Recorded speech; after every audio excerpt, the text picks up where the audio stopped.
Why the Battle of Midway was won before a single bomb was dropped.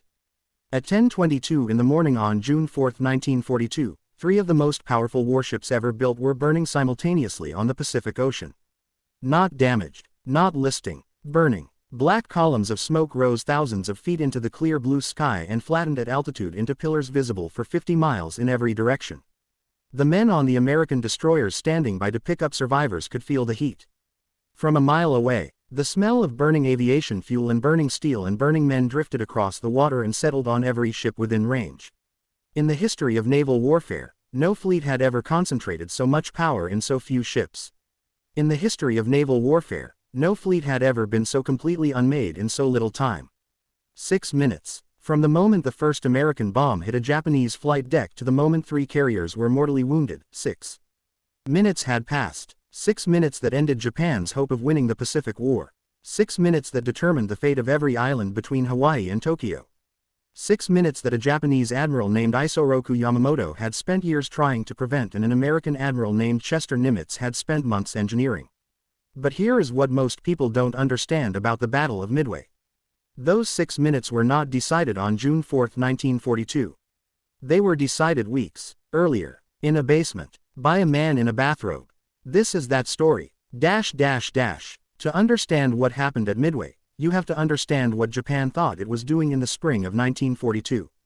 Japan had opened the Pacific War on December 7, 1941 with one of the most audacious and precisely executed military operations in history. The attack on Pearl Harbor had destroyed or damaged 18 American warships, killed more than 2,000 American sailors and soldiers, and temporarily crippled American naval power in the Pacific. In the 6 months that followed, Japanese forces had swept across an area larger than the continental United States, seizing the Philippines, Malaya, Singapore, Burma, the Dutch East Indies, Wake Island, and Guam with a speed that left the Allied powers reeling. By the spring of 1942, Japan controlled a defensive perimeter stretching 8,000 miles from the Aleutian Islands in the north to the Solomon Islands in the south. Its navy was the finest in the Pacific.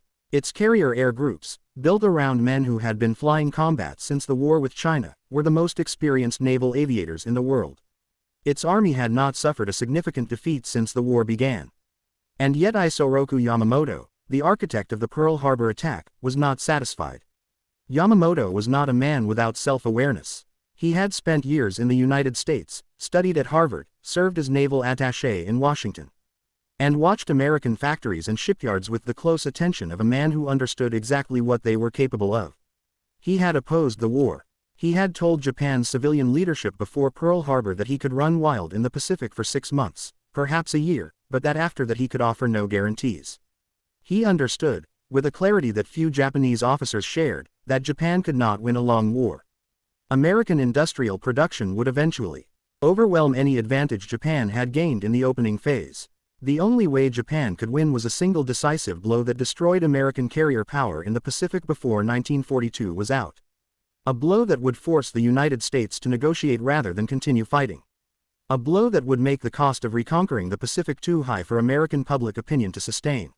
Midway was that blow, or it was supposed to be. The plan Yamamoto designed for Midway was, by any measure, an impressive piece of operational thinking. He assembled over 200 ships, the largest naval armada ever concentrated in the Pacific. Battleships, carriers, cruisers, destroyers, submarines, troop transports. He divided them into multiple forces designed to strike from multiple directions simultaneously. He intended to seize Midway Island, provoke the American fleet into a relief attempt, and then destroy that fleet in a surface engagement where Japanese numbers and firepower would be decisive. The heart of the plan was the Kido Butai, the mobile strike force built around 4 fleet carriers. Akagi, Kaga, Soryu, Hiryu. Akagi was Nagumo's flagship, converted from a battlecruiser hull, over 850 feet of flight deck, her bridge island mounted on the port side in a configuration unique in the world. Kaga, converted from a battleship, the heaviest of the 4, slow and massive, carrying 74 aircraft. Soryu and Hiryu, smaller and faster, forming Carrier Division 2 under Rear Admiral Taman Yamaguchi, who had been educated at Princeton and was, by general consensus, the finest carrier officer in the Japanese Navy. Between them, the 4 ships carried 248 aircraft. They were crewed by men who, in 6 months of war, had not lost a battle. They had bombed Pearl Harbor. They had raided Port Darwin. They had swept through the Indian Ocean and struck Ceylon. Their pilots were the best Japan had. Their commanders were confident. Their fleet was the most powerful naval force assembled in the Pacific in the history of warfare. They were sailing into a trap. And the trap had been built in a basement.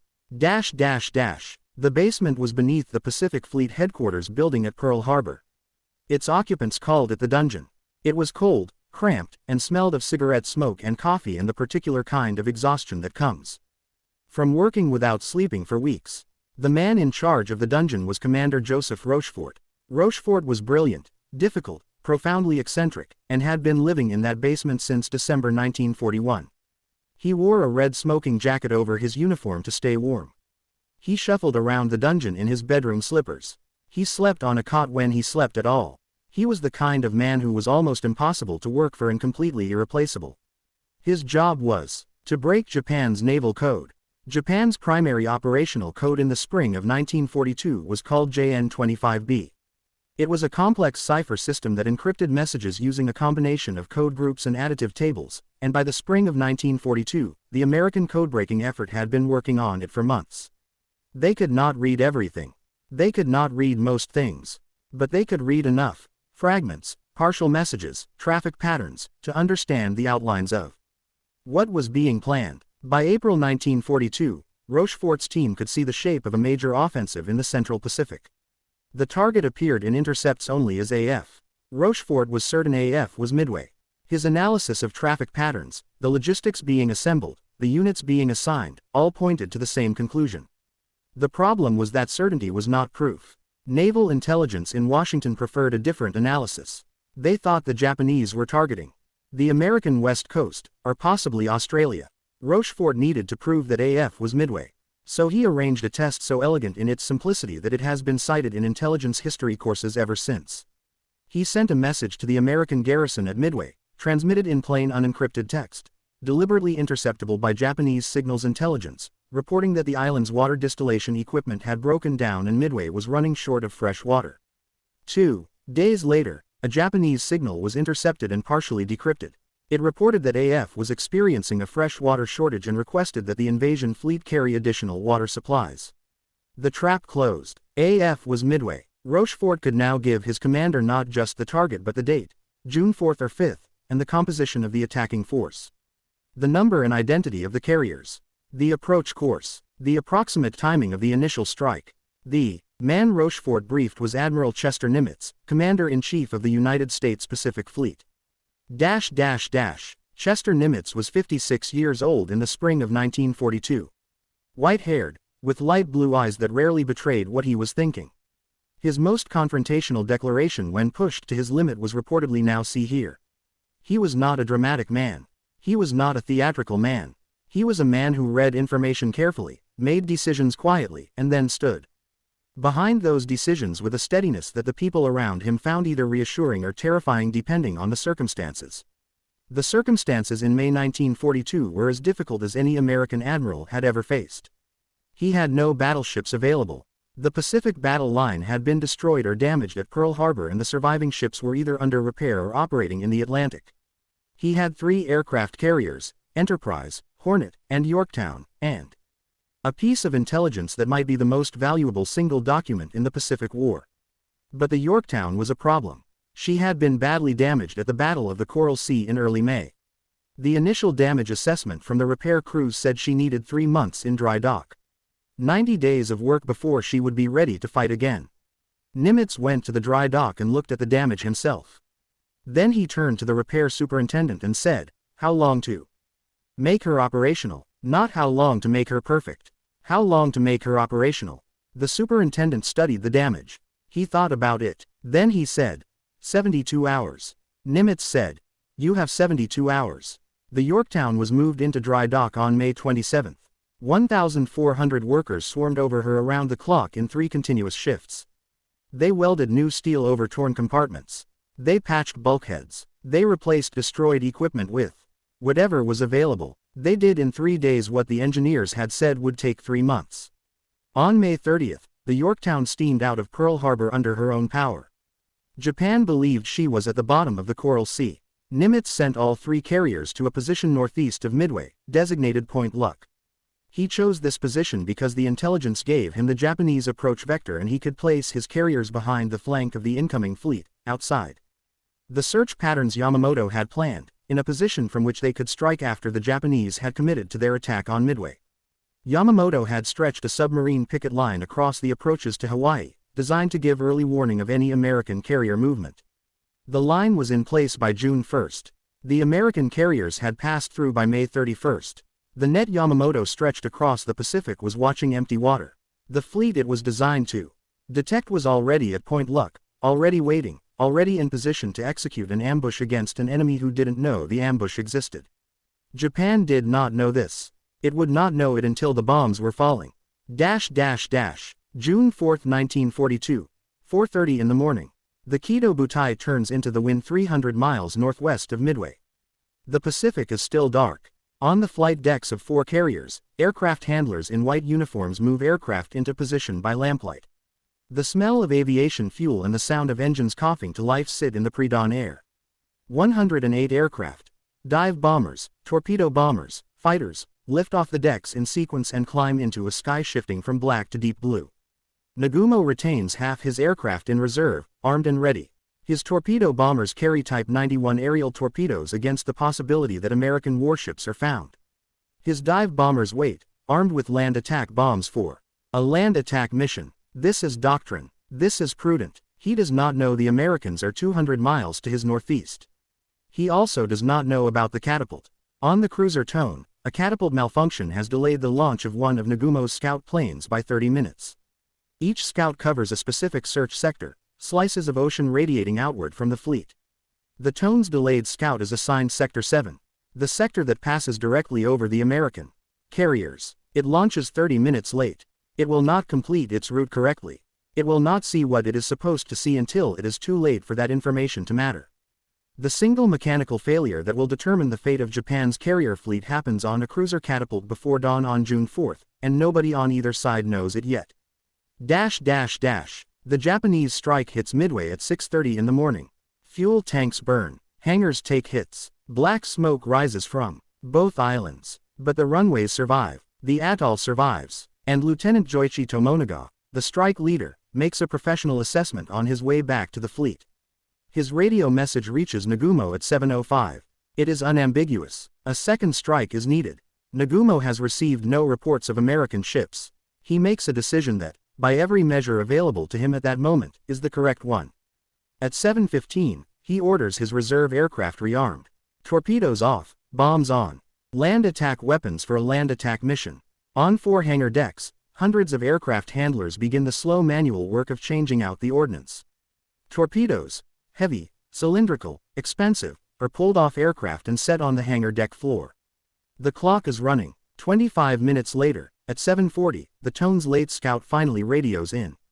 Sizable American naval force to the east.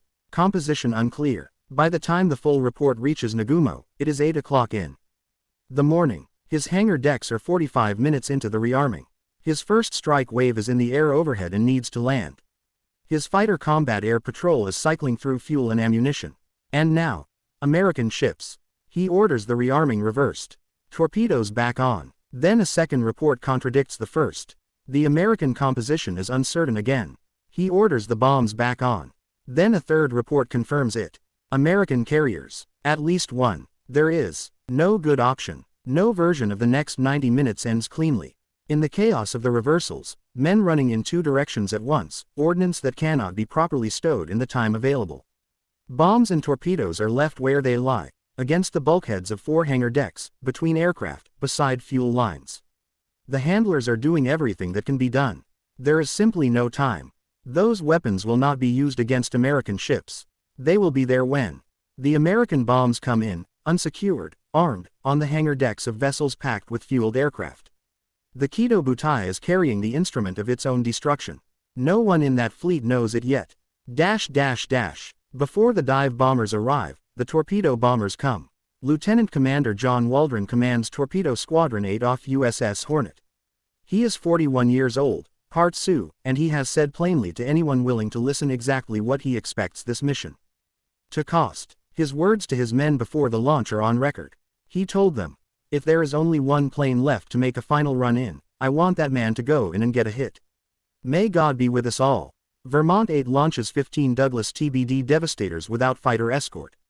The Devastator is, in the spring of 1942, a kind of sacrifice made of metal. A pre-war design that makes its attack run at 120 miles per hour, 50 feet above the water, slow and predictable enough that it is nearly impossible to miss with anti-aircraft fire. 30 Zeros are waiting above the fleet. The carriers are ringed with anti-aircraft guns. Waldron leads his men in anyway.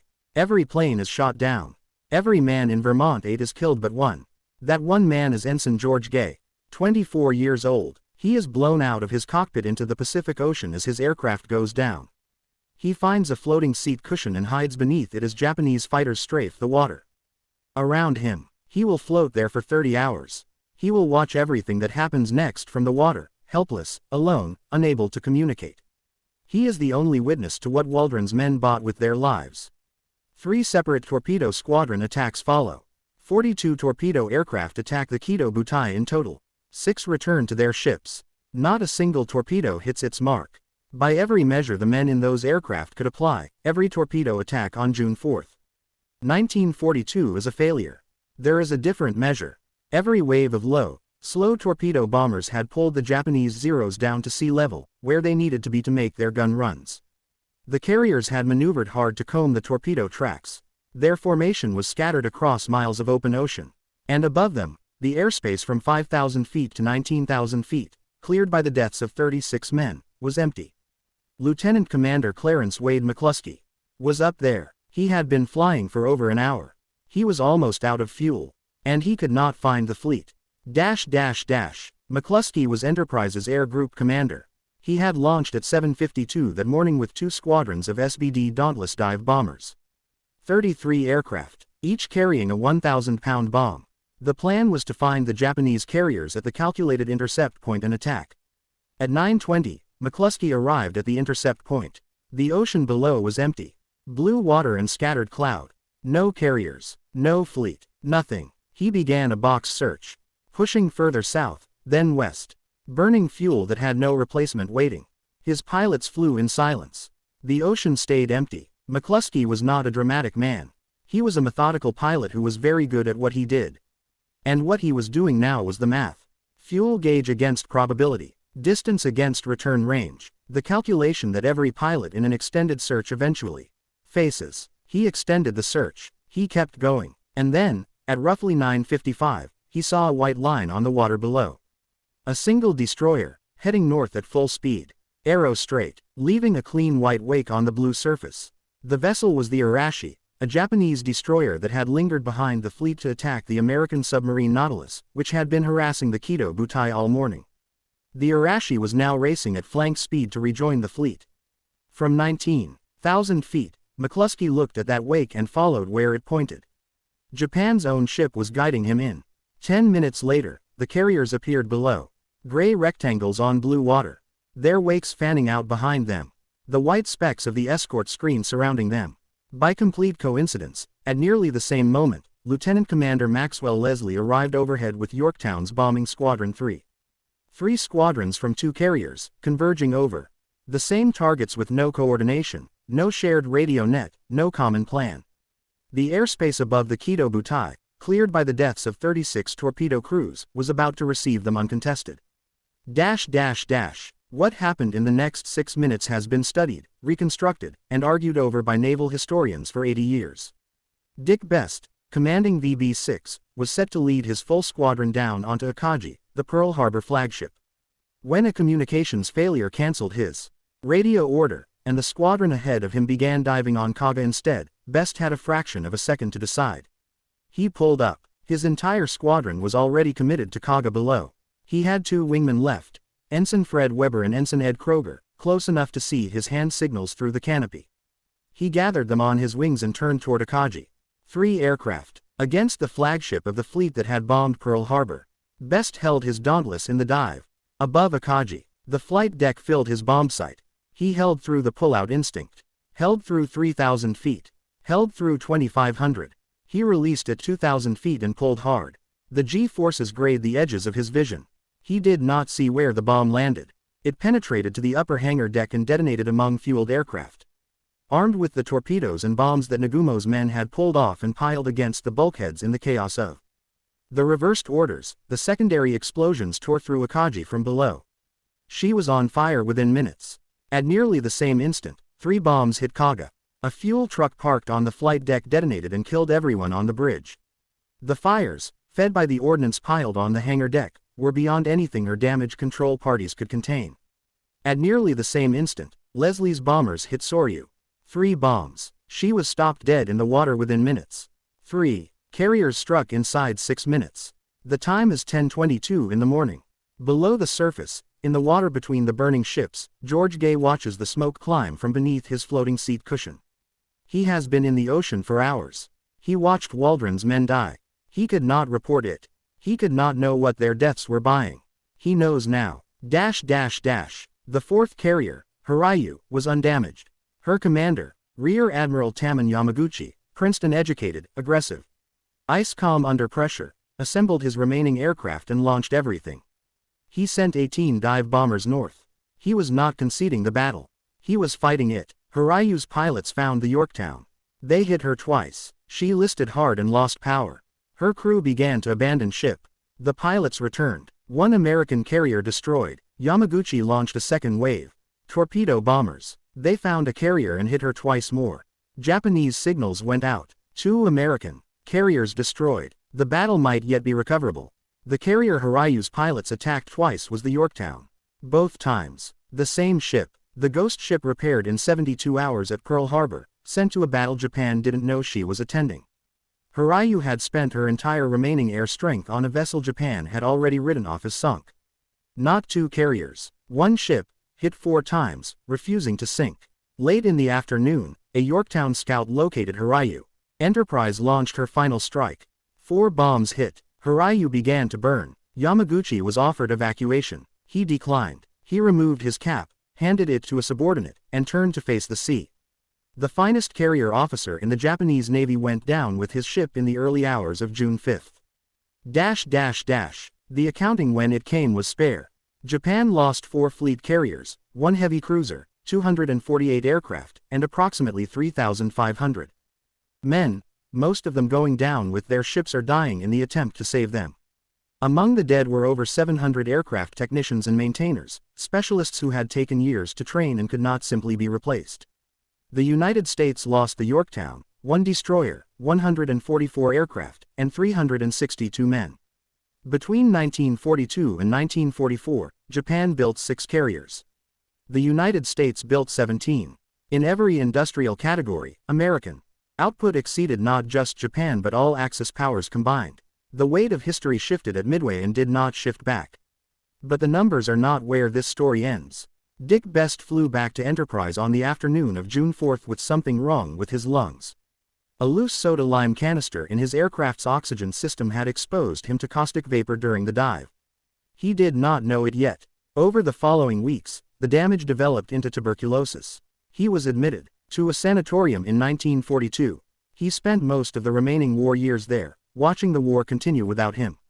The man who put a bomb into Akagi's hangar deck with 3 aircraft, after a communications failure left him alone against a ship he had no right to expect to destroy, was finished by a faulty oxygen connection in his own plane. He never flew combat again. He never sought recognition for what he had done. Decades later, when asked about it, he spoke the way men speak. Of things that happened long ago to someone they used to be. George Gay was pulled from the Pacific after 30 hours in the water. He was the sole survivor of Torpedo Squadron 8. He would spend the rest of the war flying, training, living. He attended every Torpedo Squadron 8 reunion for the rest of his life. He always arrived early. He was always the only one who came. And in a basement at Pearl Harbor, Joseph Rochefort, the man in the bathrobe who had broken the Japanese code and given Nimitz the date and the location and the order of battle, was denied the Distinguished Service Medal by superiors in Washington who resented his methods and disputed his credit for the victory. He received it posthumously in 1985. 43 years later, the Battle of Midway was won on June 4, 1942, in 6 minutes over the Pacific Ocean. It was decided weeks earlier, In a basement, by a man in bedroom slippers reading Japanese radio traffic in a cold room and refusing to stop until he found what he was looking for. The bombs fell. The carriers burned. The war turned. But it had already been decided.